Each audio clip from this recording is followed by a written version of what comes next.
Today, I'm going to give you an update on my Restomod 1964 Lincoln Continental convertible build. So behind me, we have the parts vert. So you can see just this wonderful piece of machinery. And on one of my earlier reels, I said, this is what it looks like when you buy a car from Florida. And I tell you what, it's got a little bit of rust. As you can see, this thing is my parts car, so it's not going to be something that I'm going to be bringing back to life, but it is something that I'm going to be taking a lot of parts off of. You can see the wonderful tape that they put on the hood there. Pretty awesome. Cover up some rust holes. Look at all this rust. Just coming right apart. All this falling right apart. So here's what we've got going on though. I've got the complete build that I'm doing off of that car for this car that you see right behind you. So this one right here is going to be my baby. You can see a little bit of the work that we've been doing. I did a complete rebuild on everything. So recently we've been working a lot on the floor pans.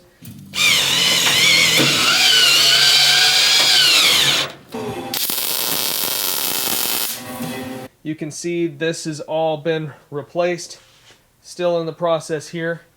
Bought some floor pans from Classic to Current Fabrication.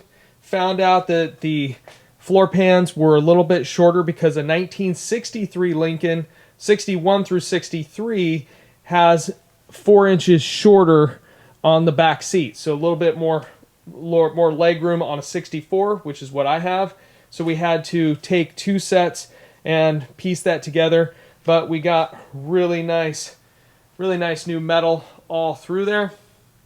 Now, I'm actually going to be doing an air ride kit. So we had to do something where we put in a new tunnel right in the back there. So the driveline, as the car goes down, it's not going to hit. Did a lot of metal work. So you can notice a lot of things going on here. The back's full of just extra pieces of metal. But you'll notice that my whole side quarter panel completely gone.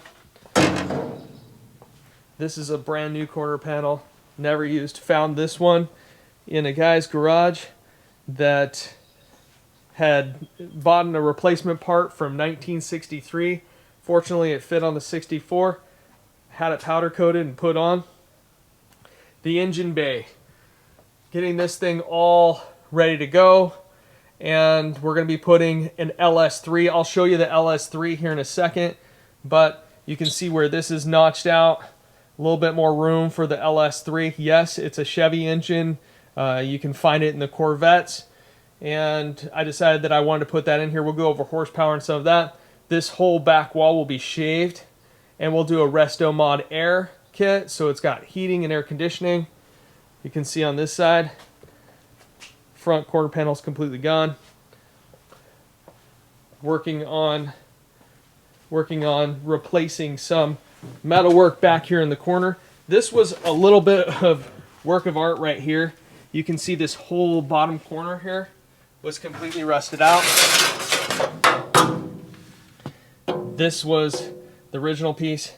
You can see the Swiss cheese just kind of go through there.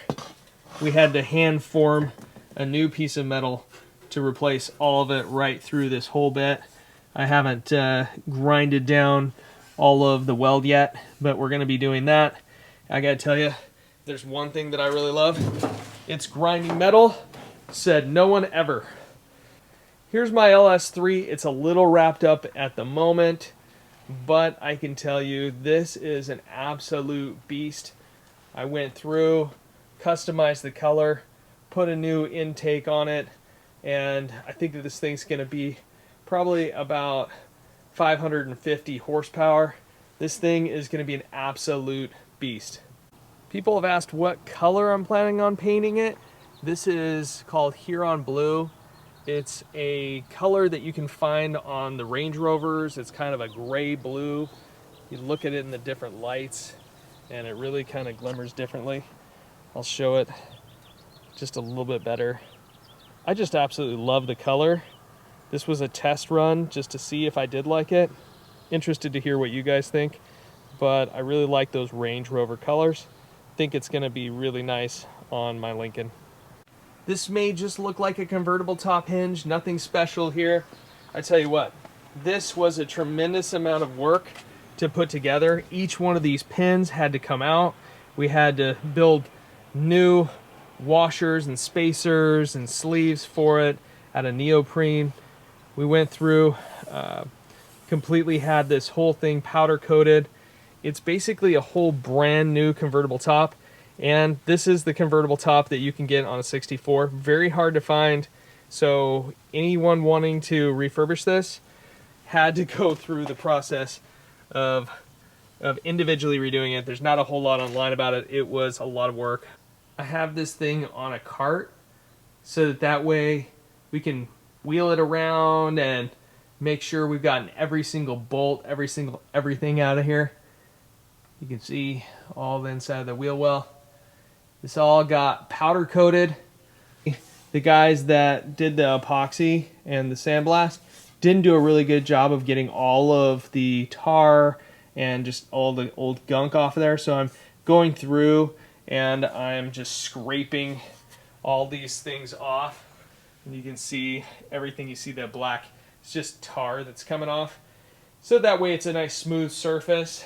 And then we'll go through next, after all of the metal work is done, which this has been a grueling thing, we're gonna go through and get all the body work done. I'm really close to that, but there's just more body work being done on this bad boy. You can see it's gonna be a beautiful car when it's all said and done. This has been about 1.5 years of work so far to bring it this far. Now, when they talk about doing these project cars, a lot of people won't finish these, and I can tell you why. Because it gets a lot more expensive than you would think, and it's just way more work than you ever could dream. So when I'm cruising down the California highway with the top down, it's going to be well worth it, but I'm probably another year out, and I'm really excited to get this thing done. Get all my doors lined up, got my panels, hood, all these things. My garage looks like Sudoku right now. Our 1964 Lincoln Continental convertible is done. It's going to be a complete Restomod. We're going to have an AccuAir ride system, so I'll be able to raise and lower it. The second that you turn off the car, it'll just set right on the ground because of the work that we're doing. It's going to have an LS3, which is the engine that came out of the Corvettes, the earlier Corvettes. It's going to have Restomod Air, so it'll have AC that I can use with my Bluetooth. It's going to have some custom door handles that are recessed. It's going to be a really nice blue as of right now. I'm still thinking about the color and what have you, but probably blue with a white top. It's going to be an absolute dream car, at least a dream car for me. While you watch all the videos about my electric truck that I really enjoy, I'm also really going to enjoy my 1964 Lincoln Continental convertible that, yes, is a gas-powered car, and yes, it does take a lot of gas to power the thing, but it's going to have a lot of power, and yes, I can go on those long roads, and if I need to tow something, or if I want to go on these long trips, guess what? I can just hop in my Lincoln. I could probably tow my electric truck with it. That's okay. I'm fine with that because I'm going to do it with the top down. And I'm here in sunny Southern California, so it's going to be a good time. I thought it'd be interesting just to see the parts car because, gosh, that thing is a wreck. They only made 3,000 of these cars. It's like 3,300. Don't quote me exactly, but there's under 4,000 of them ever made of the convertible. So I have 2 of them, and I'm going to make one beautiful car. So I really appreciate you tuning in, watching Jetter's Garage. You can see this thing start to take shape. It still has a ways to go, but I had several people commenting, asking me, hey, what's going on? I tuned in here because I wanted to see a 64 Lincoln Continental. Here's the Continental parts car, it's coming together. It's just metalwork can take a lot of time to make the dreams work. Hopefully you've enjoyed this. I'll keep you guys all posted. We'll be doing some more videos about electric trucks. We'll be doing videos about the 64 Lincoln Continental. And one thing that I want to do is make sure that everyone's entertained all the time. Thanks for watching. Bonus material in Jetter's garage, the 1930s Wurlitzer. You can see it working.